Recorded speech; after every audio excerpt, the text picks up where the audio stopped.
মানুষের এই জীবনটা আসলে একটা ঘোরের মতো, একটা ঘুমের মতো।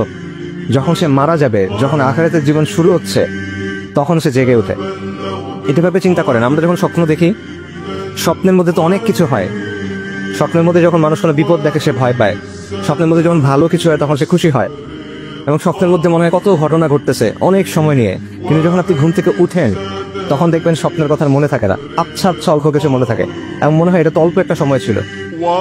এই দুনিয়ার জীবনটা এরকম, আপনি ঘুমায় আছেন, মৃত্যুর পর আপনি উঠবেন। যেটাকে আজকে আমার কাছে সবচেয়ে গুরুত্বপূর্ণ মনে হচ্ছে, কবরের জীবনের সময় মনে হবে যেটা কিছু ছিল না। বিচারের দিবসে বিচার শুরু হওয়ার আগে আপনার কাছে মনে হবে এটা কিছু ছিল না। বিচার শুরু হয় নাই এখনো, জান্নাত জাহান্নামের জীবন এখনো শুরু হয় নাই। জাস্ট ইয়াউমুল কিয়ামাতে বিচার শুরু হওয়ার আগের যে সময়টা, ওই সময়টাতে আপনার কাছে মনে হবে যে দুনিয়ার জীবন এটাতে একটা মুহূর্ত ছিল শুধু। কিন্তু এখন আমরা সবকিছু ভুলে এই জিনিসটা নিয়ে চিন্তা করতেছি শুধু।